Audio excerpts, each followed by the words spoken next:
नमस्कार, नवजार के खास कार्यक्रम में आपका स्वागत है। मैं हूं देवेंद्र कुशवाहा। आज हम इस कार्यक्रम में बात करेंगे जीतू पटवारी के उस बयान की जिसे लेकर मध्य प्रदेश की राजनीति गर्म हो गई।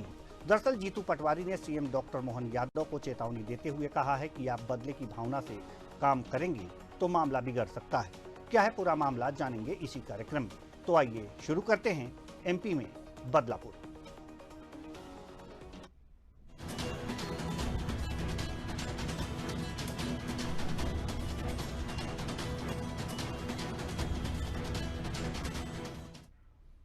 प्रदेश में दलितों आदिवासियों के साथ अन्याय हो रहा है।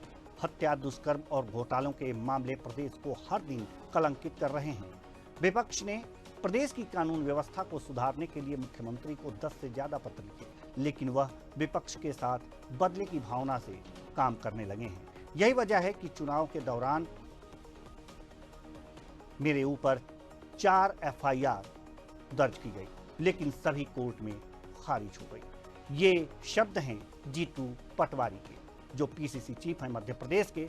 आइए अब ये बातें उनके ही मुख से सुनते हैं। जब जन्म दे खतरनाक से खतरनाक अपराध मध्य प्रदेश में नहीं होता। दलितों पर अत्याचार, आदिवासियों की हत्या और बलात्कार, लगातार गैंगरेप, यहां तक कि फिरौती के केस, और हर वो क्षेत्र जिसमें शासन और सरकार का सरोकार है, 7, 8, 9, 10 बार अलग अलग पत्र लिखकर मुख्यमंत्री जी से अनुरोध किया कि इस पर एक समीक्षा मीटिंग आपकी होनी चाहिए, सरकार की होनी चाहिए, प्रशासनिक अधिकारियों की होनी चाहिए। आप वीडियो कॉन्फ्रेंसिंग से एसपी से बात करना चाहिए। क्या कारण है कि अपराध दिन पे दिन बढ़ते जा रहे हैं, डकैती बढ़ती जा रही, चोरियां बढ़ती जा रही। एक तरह से बदले की भावना से सरकार काम करने लगी, और खासकर गृह मंत्री और मुख्यमंत्री। मैं मुख्यमंत्री से अनुरोध करना चाहता हूं, आग्रह करना चाहता हूं और चेताना भी चाहता हूं। दिमाग में से ये आपके कहीं भी बुखार हो कि बदले की भावना से आप कुछ कर सकते हैं, तो निकाल देना। अब इस मामले में बीजेपी क्या कह रही है, इसको भी सुनते हैं। देखिए, मुझे लगता है कि जीतू पटवारी जी सस्ती राजनीतिक लोकप्रियता के लिए कमलनाथ जी और दिग्विजय सिंह जी को राजनीतिक रूप से चुनौती देने के लिए ऐसी बातें करते हैं। मुख्यमंत्री जी का नाम लेंगे तो थोड़ा प्रचार प्रसार मिल जाएगा। मुझे लगता है कि भारतीय जनता पार्टी बदले के लिए नहीं, बदलाव के लिए काम करती है, परिवर्तन के लिए। और वो सुखद परिवर्तन जनता जनार्दन के पक्ष में ऐसा हम काम करते हैं। इसीलिए 2003 से 2024 आ गया। भारतीय जनता पार्टी को मध्य प्रदेश में जनकृपा प्राप्त होती, चाहे बड़े चुनाव हो छोटे चुनाव हो। तो मुझे लगता है कि समय विश्लेषण का कांग्रेस पार्टी के लिए है, और जीतू पटवारी जी जो बदला ले रहे हैं कमलनाथ जी से, दिग्विजय सिंह जी से, उसको उनको बंद करना चाहिए, नहीं तो दुर्दशा कांग्रेस की ओर हो जाएगी। तो आज इसी मुद्दे पर हम करेंगे चर्चा, और चर्चा के लिए हमारे साथ जो मेहमान जुड़े हुए हैं उनसे आपका परिचय करा दें। प्रियंका दुबे जी, प्रवक्ता बीजेपी, रोशनी यादव जी, प्रवक्ता कांग्रेस, राहुल रंजन जी, वरिष्ठ पत्रकार। तीनों मेहमानों का बहुत बहुत स्वागत है हमारे इस कार्यक्रम में। चर्चा की शुरुआत करेंगे। प्रियंका दुबे जी, कानून व्यवस्था पर प्रश्न उठा है, कांग्रेस ने लगाया है, और बीजेपी का कहना है कि जो जीतू पटवारी जी अपनी प्रचार पाने के लिए इस तरह की बातें करते हैं, ऐसा क्यों?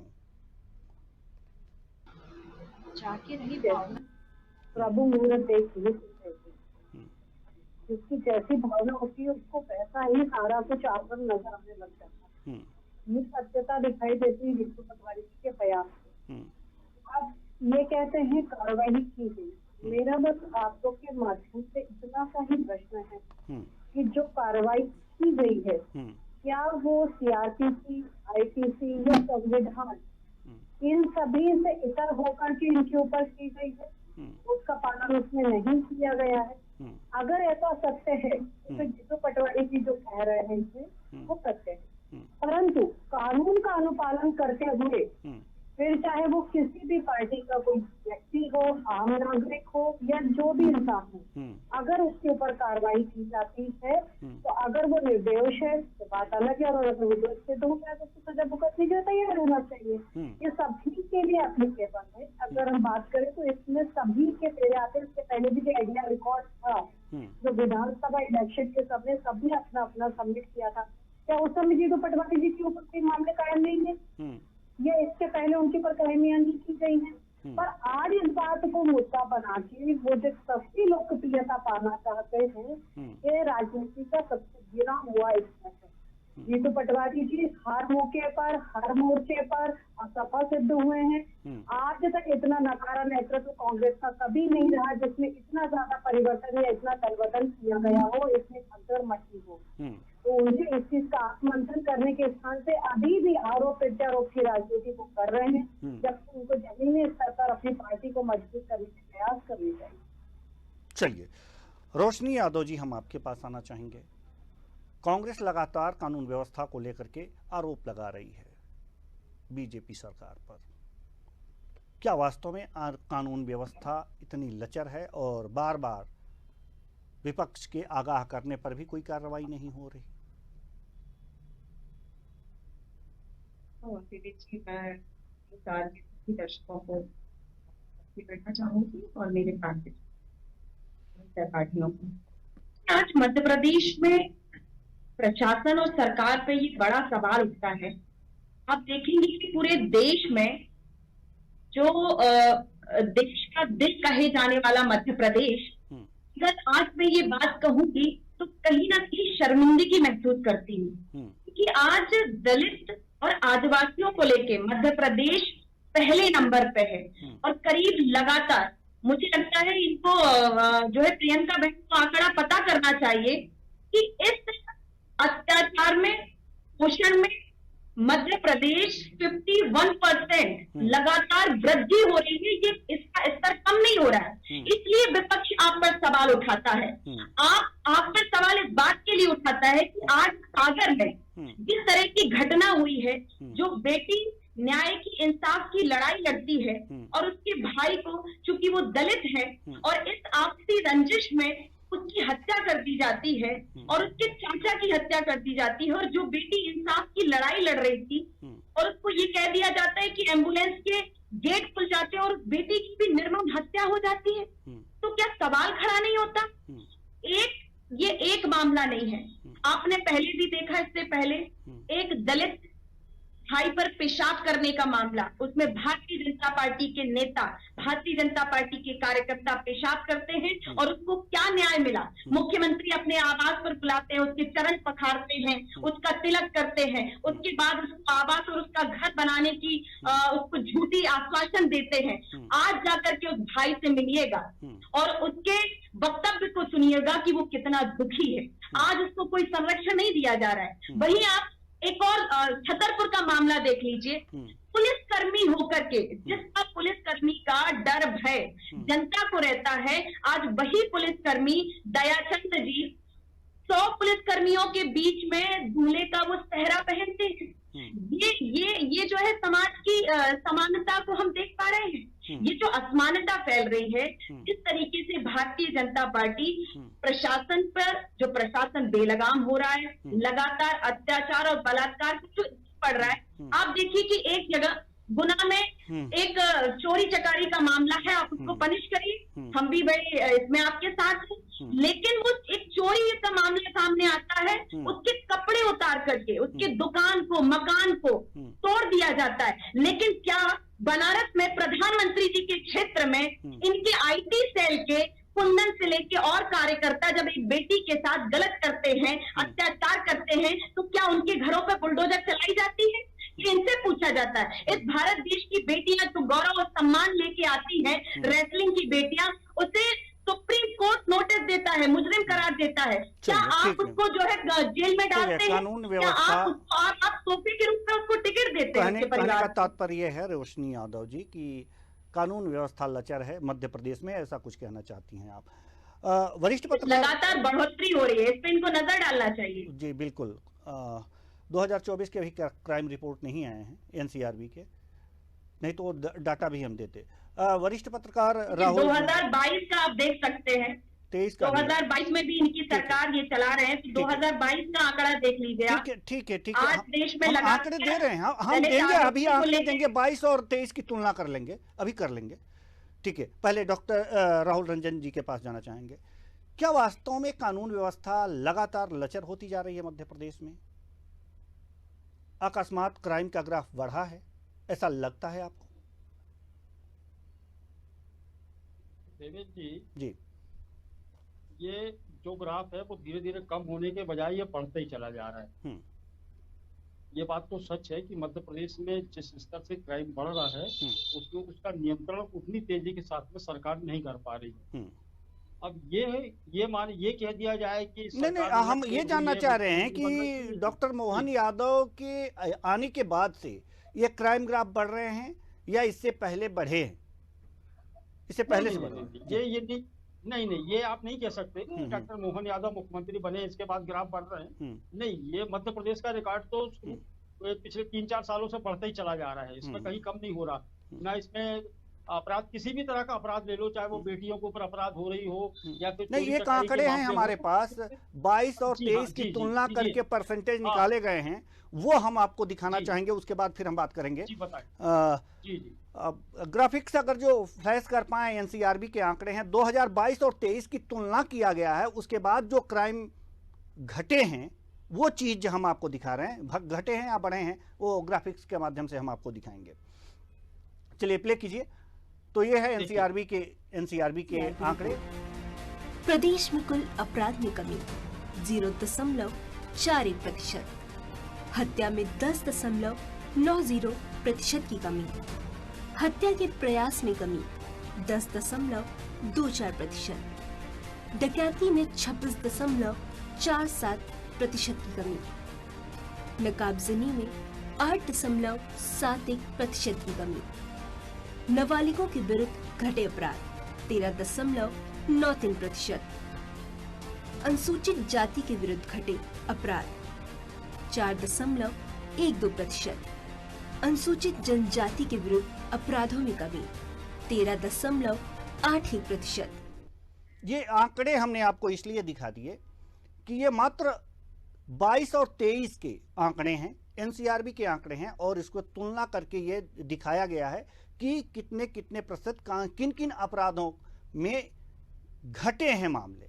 लेकिन ये चीज सामने आ रही है कि इस वक्त क्राइम के आंकड़े जो हैं, लगातार जिस तरह की खबरें आ रही हैं, इस तरह से लग रहा है कि 2024 के आंकड़े जो हैं ये कुछ ज्यादा ही जाएंगे, ऐसा अनुमान लगाया जा रहा है। क्योंकि जो 2024 एनसीआरबी के आंकड़े आएंगे उसमें कमी की तो बात नहीं होगी, ये तो लगभग क्लियर हो गया है। तो अब हम बात कर सकते हैं आगे की। प्रियंका दुबे जी, 22 और 23 के आंकड़ों में आप गर्व कर सकती हैं, लेकिन इसके बाद बस थोड़ी देर के लिए गर्व कर सकती हैं, जब तक एनसीआरबी की रिपोर्ट 2024 नहीं आ जाती। इसका मतलब यह नहीं है कि क्राइम कंट्रोल कर लिया है प्रशासन ने, आपका शासन ने। लगातार क्राइम हो रहे हैं। घटनाएं अगर जो गिनाना शुरू कर दें तो भोपाल में ऐसे जेल के बाहर हत्या हो गई। यह कम बात नहीं है। भोपाल मध्य प्रदेश की राजधानी है, जेल के बाहर हत्या, पुलिस की पिटाई, ये तमाम जो चीजें हैं, जो ये घटनाएं हैं, ये बताती हैं कि क्राइम भले ही पिछले साल कम हो गया, लेकिन अगले साल और इस समय की जो शासन व्यवस्था है, प्रशासन पर कंट्रोल नहीं है, और प्रशासन का जो पुलिस प्रशासन है उसका खौफ अपराधियों में नहीं है। इसलिए किस तरह से कर पाएंगे आप लोग?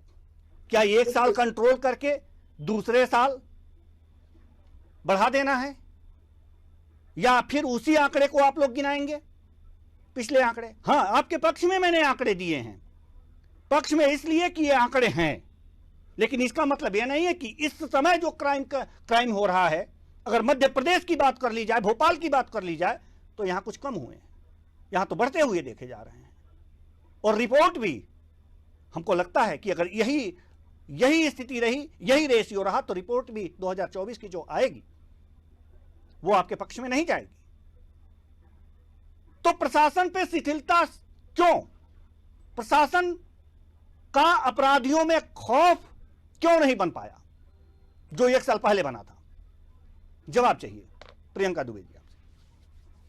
देखिए, अगर एक भी अपराध घटित होता है वो सरकार की जिम्मेदारी है, उसे नियंत्रण करना उसके ऊपर सख्त से सख्त कार्रवाई करना निश्चित तौर पर सरकार की जिम्मेदारी है। और इसके लिए आज की डेट में अगर हम बात करें तो प्रशासन का हंटर भी चलना चालू हो गया है और मोहन यादव जी का बुलडोजर भी पहुंचना शुरू हो चुका है। ये आपको अभी त्वरित की घटना की अगर हम देखें, ग्वालियर वाली घटना में देख लीजिए, चाहे मुरैना वाली सीधी वाली घटना में देख लीजिए, या फिर खनन के मामले में अगर हम देख लीजिए, जहाँ पर भी अब ऐसी घटनाएं देखी जा रही है तो चूंकि देखिए अपराध होगा, सुनिए सुन लीजिए प्रियंका जी, सुन लीजिए मेरी बात सुन लीजिए। अपराध होंगे तो कार्रवाई होगी, लेकिन अच्छा शासन और अच्छा प्रशासन तभी माना जाता है। प्रियंका जी एक बार सुन तो लीजिए, अच्छा शासन और अच्छा प्रशासन तभी माना जाता है जब अपराधियों में खौफ हो, जब तख्ती लेकर के आप ही की पार्टी की सरकार है उत्तर प्रदेश में, तख्ती लेकर के अपराधी क्या कर रहे हैं कि मुझे जेल में डाल दीजिए, कम से कम जान तो बचेगी। ऐसी परिस्थितियां मध्य प्रदेश में क्यों उत्पन्न नहीं हो रही हैं और हो पा रही हैं, मैं ये जानना चाहूँ। घटना है ग्वालियर की शॉर्ट एनकाउंटर की, देवेंद्र भाई साहब थोड़ा सा अपडेट कर लीजिए। आज की घटना है, शॉर्ट एनकाउंटर करके जो हिस्ट्री शीटर है उसके शॉर्ट एनकाउंटर करके उस व्यक्ति के ऊपर कार्रवाई की गई है। हमारे मध्य प्रदेश में भी देखिए क्राइम रेट यूपी में और मध्य प्रदेश में अलग था, ये तो आप भी मानते। वहां का क्राइम रेट बहुत ज्यादा था, उससे तो मध्य प्रदेश को कंपैरिजन करेंगे तो आपको शांत प्रदेश लगेगा। परंतु फिर भी अपराध का बढ़ना, जैसा मैंने कहा कि शर्मसार करने वाली घटना ही हो सकती है, तो उसके ऊपर जब सख्तियां शुरू हो चुकी है उसमें अगर जैसे 2223 की बात कर रहे हैं तो आप इस चीज पर डिनाई नहीं कर सकते कि इलेक्शन ड्यूरेशन होता है, उस समय कानून के सख्त ज्यादा होती है और उसके कारण भी क्राइम के ऊपर इफेक्ट पड़ता है, ये आपसे एडमिट करेंगे। अब उसके बाद भी अगर हम कंटिन्यू उसको करना चाहते हैं, जब से माननीय यादव जी की सरकार, हमारे मोदी जी की सरकार आई है, उनका हैंडल भी चलना शुरू हो चुका है, बुलडोजर की कार्रवाई सब भी चल रही है। फिर भी अगर हम बात करें, अगर कंपेरेटिवली अगर हम दूसरी चीजों की बात करते हैं, मध्य प्रदेश के अंदर जो क्राइम रेशो था, चाहे उसमें भूमाफिया में अगर हम इनका हजारों करोड़ की जो जमीनें छुड़वाई गई, वो भी इंक्लूड, पत्थरबाजी के लिए जो नया कानून बनाया गया वो भी इसमें शामिल है। धर्म स्वतंत्रता अधिनियम के माध्यम से जो धर्मांतरण का दिशा निकल के आते थे, जिसको हम बदलाना है कुशवाली की जो कार्रवाइयाँ होती थी, उनके ऊपर नियंत्रण किया गया है। अगर इसके अलावा जोर जबरदस्ती के अलावा अगर आतंकी गुट के जो PFI के जो आतंकी पकड़ाए गए उसकी बात करें, उनके एनकाउंटर के 6 के 6 जो सिमी के एनकाउंटर्स हुए वो भी हमारे मध्य प्रदेश की ही घटना है जिस पर सरकार ने कार्रवाई करी है। तो सरकार वचनबद्ध है और सतत उसके लिए प्रयासरत भी है और आगे भी करेगी, ये तय है। और कानून और ज्यादा सख्त मोड में आपको अगले 2 महीने में नजर आएगा, इसकी तो मैं खुद की गारंटी देती हूँ। ठीक है, उम्मीद करता हूं मैं कि आपकी बातें सच हों, लेकिन इस समय जो प्रशासन की कार्रवाई है, रोशनी यादव जी कितनी संतुष्ट हैं, जल्दी से बताइएगा। पुनः राहुल रंजन जी के पास जाना है मुझे जी। आएगी जब जो शोषित परिवार हैं, जो पीड़ित परिवार हैं, उनको न्याय मिल पाता। आप सागर के केस को देखें कि कितने लंबे समय से वो केस चल रहा और आज बेटी इंसाफ की लड़ाई लड़ते लड़ते हार गई है। वहीं आप देखिए उत्तर प्रदेश की आपने बात लाई, बरेली में एक दलित व्यक्ति पर वही तहसीलदार के 2 गार्ड उनको गाली देते हैं और किस तरीके से संविधान, जो संवैधानिक उनको वोट का जो दर्जा दिया गया है, उस वोट का अधिकार भी छीनते हैं। उनको साफ इस्तेमाल नहीं कर सकती, लेकिन उनको कहते हैं कि आप जिस भारतीय जनता पार्टी का अनाज खा रहे हैं और आप वोट देंगे किसी और को, ये अधिकार उनको किसने दिया है? इतना प्रशासन जो बेखौफ होकर के जो कार्य कर रहा है, आज बात की चिंता भारतीय जनता पार्टी को करनी चाहिए। और भारतीय जनता पार्टी जो लगातार संविधान के अधिकारों की दलित, शोषित, वंचित, पिछड़ा, लगातार इन्होंने इसकी जो पराकाष्ठा को टमरा के रख दिया है, आज पूरा देश देख रहा है। तो इतना बहन मैं आपके बीच में नहीं हो रही हूँ तो मुझे आपको थोड़ा सा धैर्यता का प्रतीक बनना चाहिए, क्योंकि ये मुद्दा जो है डिबेट आरोप प्रत्यारोप का नहीं है। कम से कम इसमें थोड़ा सा गंभीरता रखें और शर्म करें कि आप बेखौफ होकर के जो है, मुझे लगता है कि मोहन यादव जी को इस्तीफा देना चाहिए गृह मंत्री होकर के। अगर आप इन चीजों को नहीं संभाल पा रहे, और शर्म इस बात की करनी चाहिए कि 20 साल से मध्य प्रदेश में राज कर रहे हैं, आप अपनी सत्ता को चला रहे हैं और आप ऐसे मामलों को क्राइम लगातार बढ़ रहा है। नाबालिग बेटियां, आप देखिए कि मध्य प्रदेश में नाबालिग बेटियों के साथ लगातार चलिए, इस तरह से डिबेट हो नहीं पाएगा। इस तरह से डिबेट हो नहीं पाएगा। रोशनी जी और प्रियंका दुबे जी, नहीं इस तरह से नहीं हो पाएगा। हम डॉक्टर राहुल रंजन जी के पास जाना चाहेंगे, डॉक्टर राहुल रंजन जी के पास जाना चाहेंगे जी। इस तरह से डिबेट नहीं हो पाएगा, सवाल ही नहीं है। अगर किसी को मौका मिला है, इस तरह से नहीं हो पाएगा। डॉक्टर राहुल रंजन जी के पास हम जाना चाहेंगे, मेंटेन करना चाहिए। डॉक्टर राहुल रंजन जी के पास जाना चाहेंगे। हमारी दोनों बहनों के ऑडियो डाउन कर जी। डॉक्टर राहुल रंजन, हम आपके पास आना चाहते हैं। भले ही कोई भी स्थिति हो, कोई भी परिस्थिति हो, क्या प्रशासन को इस समय क्या कदम उठाने चाहिए कि शासन को क्या कदम उठाने चाहिए? ठीक है, आएंगे बहन जी, आपके पास आएंगे। प्रशासन को क्या कदम? प्रियंका जी ने मुझे बोलने का मौका नहीं दिया है, ये लगातार मेरे बीच में बोलती रही है। ये डिबेट अभी तो डॉक्टर राहुल रंजन जी की कोई प्रतिक्रिया ही मैं नहीं ले पाया, तो थोड़ा सा हमें जाने दीजिए, वहां भी जाने दीजिए, क्योंकि इनकी प्रतिक्रिया बहुत जरूरी है और किसी पार्टी के पक्ष में नहीं जाएगी इनकी प्रतिक्रिया। हाँ, कुछ समाज को लाभ ही जरूर होगा। डॉक्टर राहुल रंजन, हम आपके पास आना चाहते हैं और जानना चाहते हैं कि आखिर क्या कमी रह गई है कार्रवाई में, शासन में या प्रशासन में, जिससे कि खौफ खत्म हुआ अपराधियों में। तो देवेंद्र जी, आप हर चीज को हम लोग राजनीति से और सरकार से और प्रशासन से इन सब से जोड़ के नहीं देख सकते। आपको पहले सबसे चीज देखना पड़ेगी कि आपका सामाजिक ताना बाना जो पिछले कई वर्षों में, एक दशक से लेकर के मान के चले, ये पूरा जो छिन्न भिन्न हुआ है ना, उसको संभालने की जरूरत है। अपराध ऐसे नहीं होता, अपराध सामाजिक पृष्ठभूमि से पैदा होता है। और सामाजिक पृष्ठभूमि जब आपकी गिर रही हो और सामाजिक पृष्ठभूमि में बहुत सारी चीजें ऐसी आ रही हो कि विद्वेष पैदा हो, जातिगत संघर्ष पैदा हो गए हो, वर्ग संघर्ष पैदा हो, आप जब इनके ऊपर नियंत्रण नहीं कर पाएंगे तो आप अपराधों पे नियंत्रण नहीं कर पाएंगे। तो पहली चीज तो ये कही, देखिए राजनीति में जो लोग उतरे हैं या जो लोग राजनीति कर रहे हैं, सरकार में बैठे, ये सब समाज से आते हैं और समाज में ही इनकी पैठ है और इनके मतदाता भी जो समाज के लोग ही हैं। लेकिन उस समाज को लेकर के जब ये राजनीति करने आते हैं तो समाज को छोड़ देते हैं। स्थिति ये हो जाती है, देखिए पुलिस है, पुलिस के ऊपर हम आरोप लगाते हैं, आखिरकार पुलिस व्यक्ति जो काम कर रहा है, वो नौकरी कर रहा है, वो भी तो किसी समाज से आता है, वो भी तो अपराधों से पीड़ित हो रहा है, उसके ऊपर भी तो कोई प्रभाव पड़ता है। तो इन प्रभावों को हम नजरअंदाज कर रहे हैं और इस नजरअंदाज करने की वजह से ही प्रदेश हो या फिर पूरा हिंदुस्तान उठा कर देखिए, कई राज्यों में जो अपराधों का प्रतिशत बढ़ रहा है वो इसीलिए बढ़ रहा है। वो खौफ वाली बात नहीं है कि पुलिस, देखिए अब तो खौफ पुलिस पैदा कर नहीं सकती क्योंकि मानवाधिकार संगठन खड़े हो जाते हैं, ये तमाम चीजें हो गई। अब नीचे से शुरुआत करना पड़ेगी कि आप समाज का स्थिति को नियंत्रण कीजिए, समाज में ऐसा माहौल पैदा कीजिए कि जो आप ये बताइए कि आखिरकार बच्चियों के साथ में बलात्कार हो जाता है, ये सामाजिक है या आपराधिक है?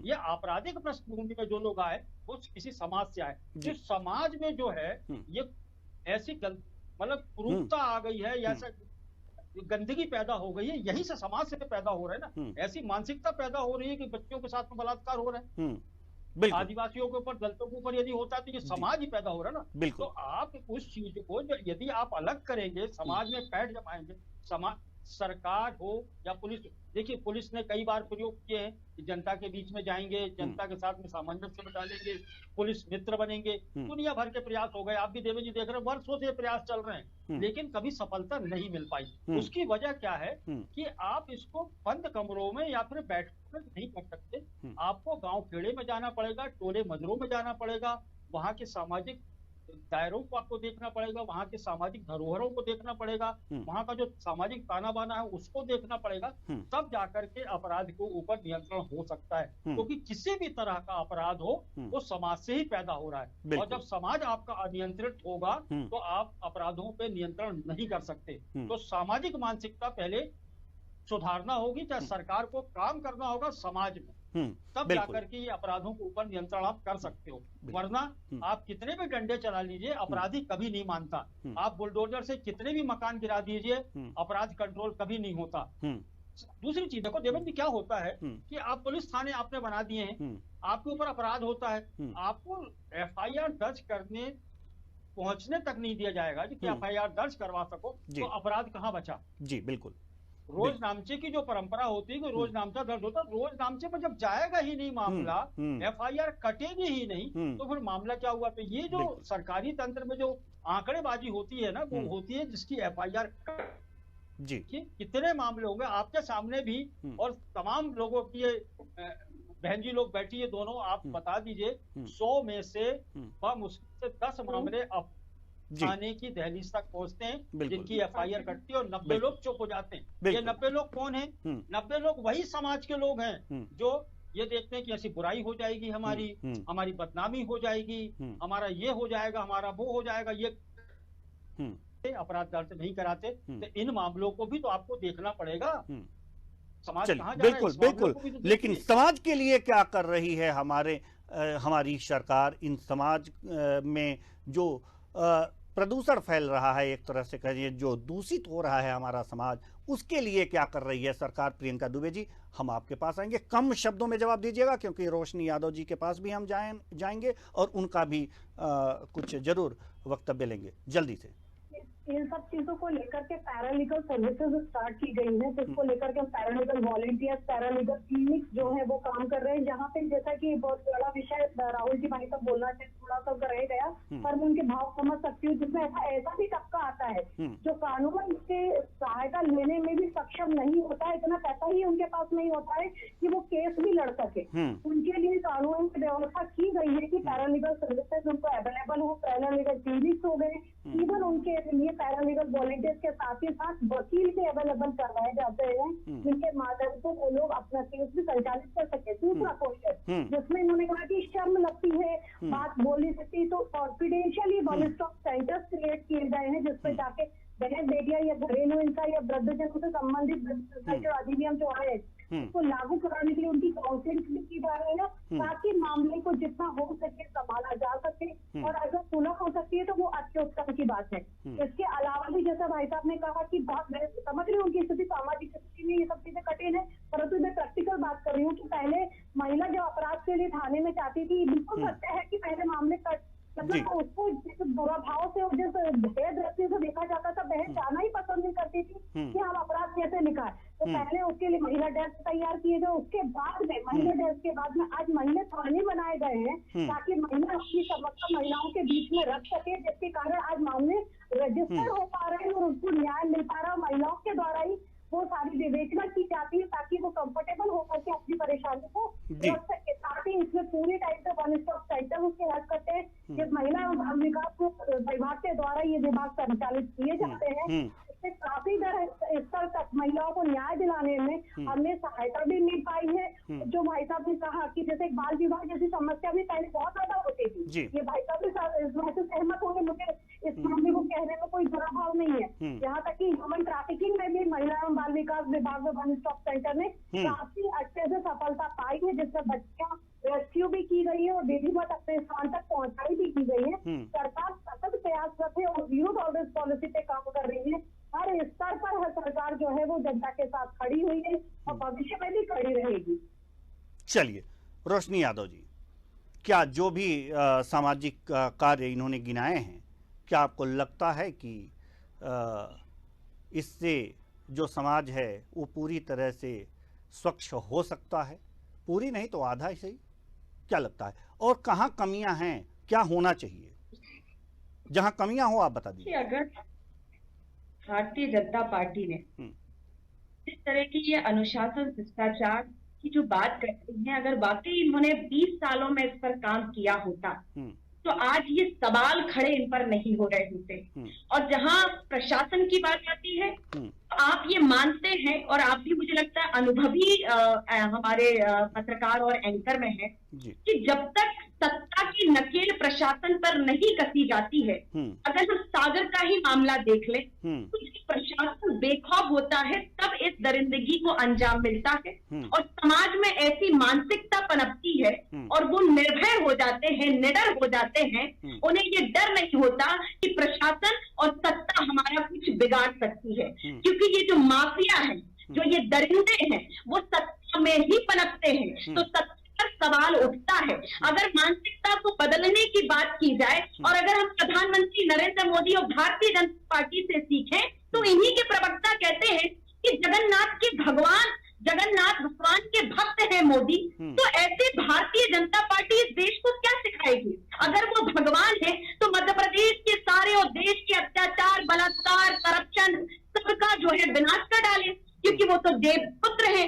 जब शक्ति के अलौकिक जो है प्रधानमंत्री, एक दिव्य सनातनी जो है प्रभु है, खुद को भगवान कहते हैं, कई लोग उनको विष्णु भगवान कह देते हैं। तो इस तरह का जो नैरेटिव भारतीय जनता पार्टी जो सेट कर रही है, ये वाकई शर्मसार कर देने वाला है। ना तो इससे समाज में समृद्धि, देश का विकास होगा। आज महंगाई, बेरोजगारी, दलित परिवार तो वैसे ही जकड़े हुए हैं, लेकिन ऊपर से उन पर इस तरह के अत्याचार होते हैं, वो अपनी बात और डर और भय के कारण रख नहीं पाते। ये भारतीय जनता पार्टी का शिष्टाचार है। जब इन्हीं के नेता अत्याचार करते हैं तो ये कौन सा अपनी पार्टी से बेदखल करते हैं? तो ये कौन सा समाज को सम्मान देने का काम करते हैं? अगर वाकई इनमें जरा सी भी इंसानियत है और जरा सी शर्मो हया है, तो कम से कम इनको ये तय करना चाहिए कि अगर गृह मंत्री इन सारे मध्य प्रदेश को संरक्षण नहीं दे पा रहे हैं तो उन पर इस्तीफा देना चाहिए। और समाज को दुरुस्त करने के लिए जो इस तरह की मानसिकता और बेढोंग और पाखंड वाली जो बातें करते हैं इनके नेता, संविधान को मिटाने की बातें करते हैं, वोट छीनने के अधिकार की बातें करते हैं, इन पर उनको चुप्पी साधनी पड़ेगी और शांत रहना पड़ेगा। तब इस देश का विकास हो पाएगा और देश के विकास के मुद्दों पर बात हो पाएगी। अत्याचार और शोषित पिछड़े सारे ऊपर, सब ऊपर ये जो है अत्याचार हो रहे हैं। डॉक्टर राहुल रंजन, बाकी सकारात्मक ठीक है डॉक्टर राहुल रंजन, हम आपके पास आना चाहेंगे और जल्दी से बहुत ककम समय है हमारे पास। देवेंद्र जी, मैं आपको नमस्कार करना चाहूंगी। बहुत बहुत धन्यवाद आपका। डॉक्टर राहुल रंजन, हम आपसे ये जानना चाहते हैं कि क्या दोनों पार्टियों को इस तरह से नहीं मिलकर के इस पूरे समाज को अगर जो सुधारना है, तो विभिन्न जो राजनीतिक पार्टियां हैं, क्यों दो ही क्यों, सभी राजनीतिक पार्टियों को आगे आना चाहिए और इस तरह से सामाजिक कुरीतियों को और सामाजिक जो यहाँ पर प्रदूषण फैला हुआ है समाज में, दूषित हो गई है समाज इस तरह के घृणित मानसिकता से, तो इनको फ्रेश करने के लिए इनको आगे आना चाहिए। एक सिर्फ वोटों की राजनीति ही नहीं बस कि समाज को भी सुदृढ़ करने के लिए, एक फ्रेशनेस देने के लिए सबको आगे आना चाहिए और संयुक्त रूप से एक सामाजिक काम भी करने चाहिए। आप वोटिंग का काम तो करते ही रहते हैं, वोटों का और अपने नियमों को बताते ही रहते हैं कि हाँ ये योजनाएं हम लाएं, ठीक है, उसके साथ साथ ये भी एक काम शुरू कर देना चाहिए। देवेंद्र जी, देखिए, अब हर चीज राजनीति को ऊपर और सरकारों को ऊपर छोड़ देना बेईमानी। राजनीति को भी लोग देख चुके हैं और सरकारों को भी लोग देख चुके हैं। अब तो सिर्फ ये हो है को खुद खड़ा होना पड़ेगा, चुप्पी उसको तोड़ना पड़ेगी, अपने लिए खुद को लड़ना पड़ेगा, तब जाकर के बात बन पाएगी। आप सरकार के भरोसे, राजनेताओं के भरोसे आप खड़े नहीं हो सकते। यदि आपको जीना है, अपने अधिकारों के से लड़ना है, तो खुद को खड़ा होना पड़ेगा। आपको ये बिल्कुल नहीं देखना है कि कोई हमको सहारा दे देगा, कोई हमारा हाथ पकड़ लेगा तो हम आगे निकल जाएंगे, तो ये दूर की कौड़ी है। इस मामले में तो बिल्कुल सोचना ही नहीं चाहिए। जब आप अपने लिए लड़ने के लिए तैयार नहीं होंगे तो कोई भी राजनेता, कोई भी सरकार आपके हक की लड़ाई नहीं लड़ सकती। आपको अपनी लड़ाई खुद लड़ना है, हर व्यक्ति को लड़ना है, हर महिला को लड़ना है, हर छात्र को लड़ना है। अपने अधिकारों के लिए खड़े होना पड़ेगा। समाज में को चाहिए परिवर्तन, तो हर सामाजिक व्यक्ति को, हर सामाजिक प्राणी को खड़ा होना पड़ेगा। आप किसी का भरोसा राजनीति में नहीं कर सकते, ना राजनेताओं पे भरोसा किया जा सकता है, ना सरकार पे भरोसा किया जा सकता है। जी, न सरकार पे भरोसा किया जा सकता है, न राजनेताओं पर भरोसा किया जा सकता है, क्योंकि ये अपनी विश्वसनीयता खो चुके हैं। इसलिए स्वयं अपने समाज को स्वच्छ करने का बीड़ा आपको स्वयं उठाना पड़ेगा। हाँ, अगर जो ये साथ आते हैं तो ठीक है, वरना आपको अपना समाज है, इसे स्वच्छ रखना पड़ेगा। अपने बच्चों को अच्छी शिक्षा और संस्कार देने पड़ेंगे, शिक्षा के साथ साथ संस्कार देने पड़ेंगे, तब जाकर के अपराधों से मुक्ति या उसमें कमी होती दिख पाएगी। फिलहाल इस कार्यक्रम में इतना ही। बहुत बहुत धन्यवाद सभी मेहमानों का, आप आए और अपने अपने विचार साझा किए। तो कुल मिलाकर देखा जा सकता है कि एमपी में बदलापुर की जहां तक बात हो रही थी तो बदले की कार्रवाई की बात किए थे जीतू पटवारी, और उन्होंने कहा था कि समाज में अपराध बढ़ रहे हैं और सरकार रोक पाने में सक्षम नहीं है।